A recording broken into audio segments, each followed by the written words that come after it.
More Americans came into contact with maps during World War II than in any previous moment in history. By the evening of September 1st, 1939, the day that German Nazis invaded Poland, it was nearly impossible to purchase a map of Europe in the United States. When Pearl Harbor was attacked 2 years later, the demand for maps was sparked again. Washington, D.C. was nicknamed the City of Maps by Newsweek in 1942, and according to historian Susan Shelton, it was considered faux pas to be caught without your map of the Pacific during wartime. President Franklin Delano Roosevelt called upon Americans to study their maps during his fireside chats. In his words, "This war is a new kind of war. It is different from all other wars of the past, not only in methods and in weapons, but also in geography. Look at your map." During the cartographic boom of World War II, Americans began to realize that their existing notion of the world, placing Japan and the United States on opposite ends, was inaccurate, and that conflict was much closer than it seemed.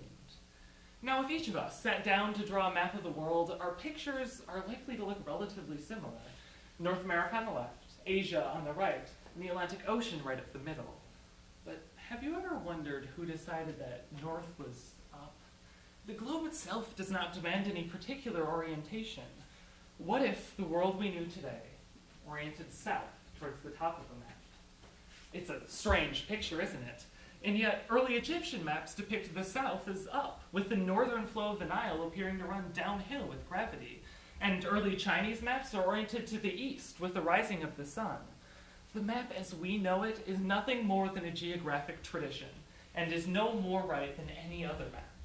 In fact, in some ways, it's wrong. It all starts with a brilliant cartographer named Gerardus Mercator, and his publication of the world map, commonly known as the Mercator Projection. Mercator was the first to successfully project the world onto a cylinder, cut it up the Pacific Ocean, and unfurl it into a flat atlas using advanced mathematics later defined by Isaac Newton as calculus. Although Mercator's projection was revolutionary for its time, it created distortions that persist on our modern world map. Traveling north or south from the equator, the world is increasingly stretched, misrepresenting both size and distance.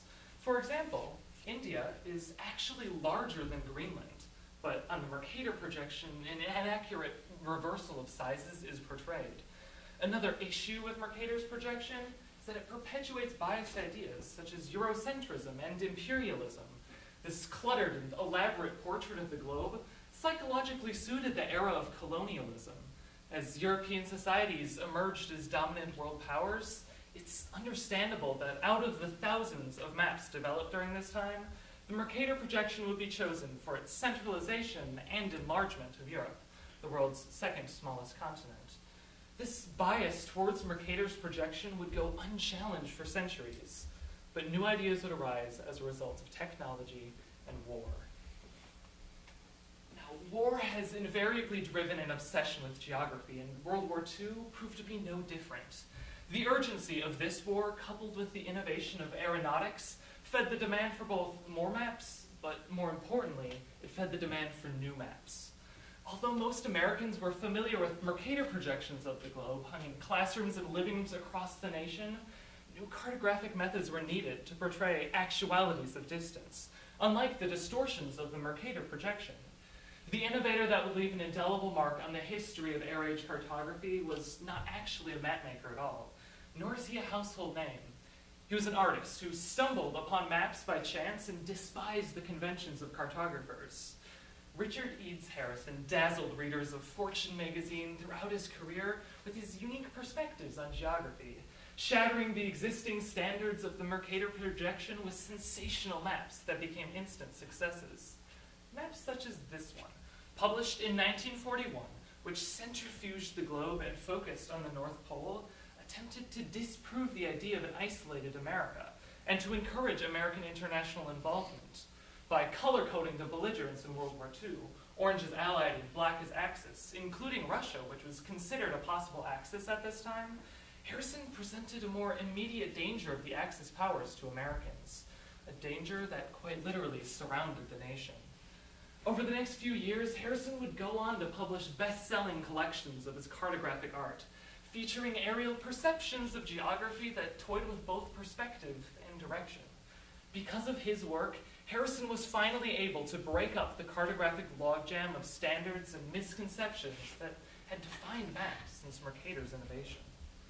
The history of the map and its pivotal moments illustrates our changing views of the world. By introducing a new standard, Mercator defined the future of maps, and his influence is still evident today.